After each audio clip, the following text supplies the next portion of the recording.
నెల్లూరు నగరంలోని RTC bus stand సమీపంలోని Yash park హోటల్లో పోలీసులు ఆకస్మిక దాడి జరిగింది. విశ్వసనీయ సమాచారంపై చిన్న బజార్ పోలీసులు, సిసిఎస్ పోలీసులు కలిసి యష్ పార్క్ హోటల్లో పేకాట ఆడుతున్న 18 మందిని అరెస్ట్ చేశారు. వీరిలో క్రికెట్ బుకీ కృష్ణ సింగ్ కూడా ఉన్నారు.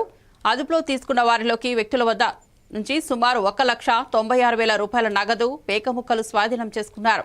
పలుమార్లు జూదం కొనసాగించిన క్రికెట్ బుకీ కృష్ణ సింగ్ పై రౌడీ షీట్ ఓపెన్ చేయనున్నట్లు 1వ పట్టణ సిఐ కోటేశ్వరరావు తెలిపారు.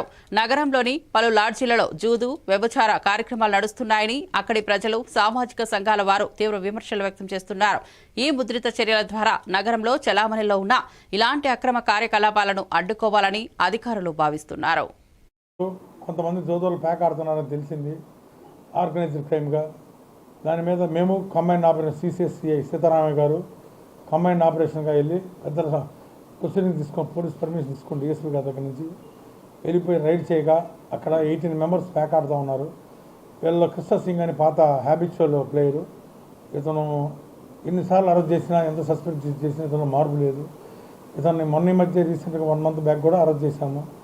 ఇక్కడ పిఎస్కే లాడ్జీలో ఆడుతుంటే మళ్ళా 1 మంత్ ఆగి వర్షం పడి చూసుకొని వీళ్ళందరూ కలిసి యష్ పార్క్ 1106 రూమ్లో ఆడుతుంటే మనం పట్టుకొని వాళ్ళ దగ్గర నుంచి 1,96,400 రూపాయలు సీజ్ చేయడం జరిగింది. వీళ్ళ కోర్టు ముందు పెడతాం ఛార్జ్ షీటు. వీళ్ళ మీద డెఫినెట్గా కన్విక్షన్ వచ్చే విధంగా చూస్తాం. Thank you. దామోదర్ నాయుడు అని అతను ఆడిస్తున్నాడు. ఈరోజు నేను లోనా బయట ఆడటానికి అతనే బంకిని తీస్తాడు. దీని మీద డెఫినెట్గా కౌన్సిలింగ్ కూడా ఉండద్దు. Thank you. This the first time హోటల్లో ఇంతకుముందు కేసులు ఏమి వెరిఫై చేశాము. ఇది కూడా ఈ దామోదర్ నాయుడు ఏదో మాకు రూమ్ కావాలని తీసుకొని తెలివి ఇద్దరు కలిసి తర్వాత కింద నుంచి లిఫ్ట్లో నుంచి సెల్లార్ నుంచి వెళ్ళారని తెలిసింది. దాని మీద హోటల్ యాజమాన్యం కూడా ఏదైనా కానీ వాళ్ళ మేనేజర్ కూడా దీనిలో ముద్దాయిగా ఉన్నాడు.